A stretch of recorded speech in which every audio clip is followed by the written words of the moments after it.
From transit planning to snow removal, Toronto civil servants received a tongue lashing from the mayor and city officials today. Alan Carter joins us from City Hall. And Alan, let's start with dedicated bus lanes on major Toronto streets and a compromise that seems to please very few people.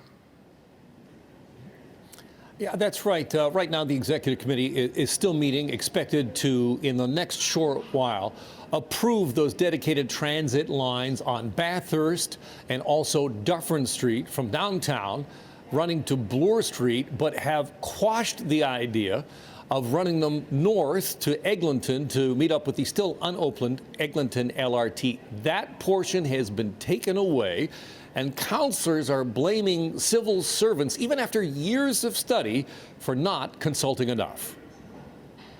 Toronto literally has the bones of a world-class bus system. Like, we could have a world-class bus system. Decisions made in this City Hall committee room have real consequences for how long people sit in buses or in cars on two major transportation routes, Bathurst Street and Dufferin.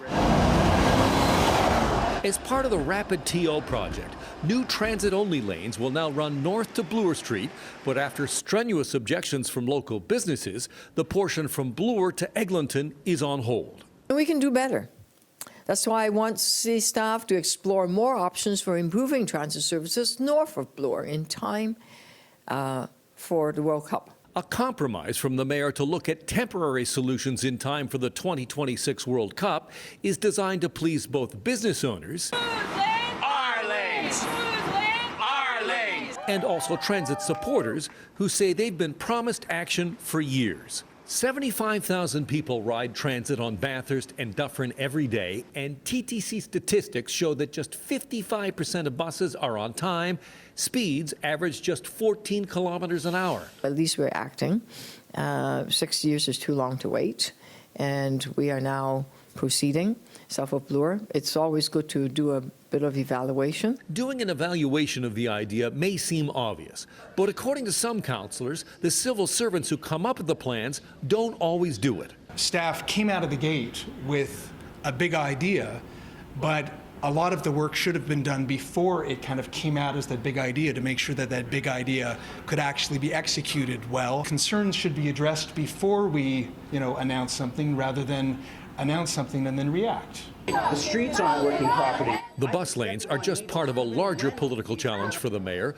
On Tuesday, groups opposed to locations for new shelters, bike lanes, and transit corridors squared off outside City Hall with counter-protesters who are in favor of all of those things.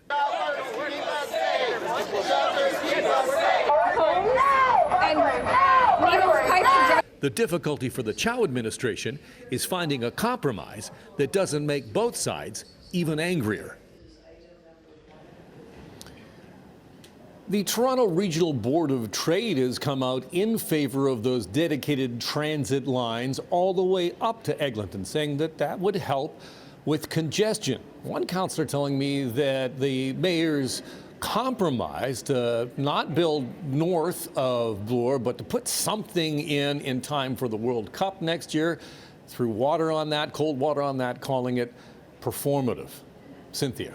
Okay, Alan, it's super hot out now, but remember not so long ago when it was snowing and we had Snowmageddon, and staff today also got an earful over snow removal problems that happened during that time. What did Mayor Olivia Chow have to say about that? Well, of course, you remember back in February when we had such trouble in the city actually clearing sidewalks. The mayor was furious at one point, saying that, she had been told by city staff that the sidewalks had been cleared, when clearly that was not the case. She ordered a review of snow clearing operations, and today was clearly not too impressed. The city staff in charge with managing the snow clearance failed in their job. They had no idea what was happening out in the field. Now, it is quite one thing to blame unelected and rather nameless, faceless bureaucrats. You may be asking yourself, who is responsible? Who takes accountability if this was screwed up so badly? The mayor's office says, well, first, this report has to go to full city council next week, and then after that, there will indeed be consequences.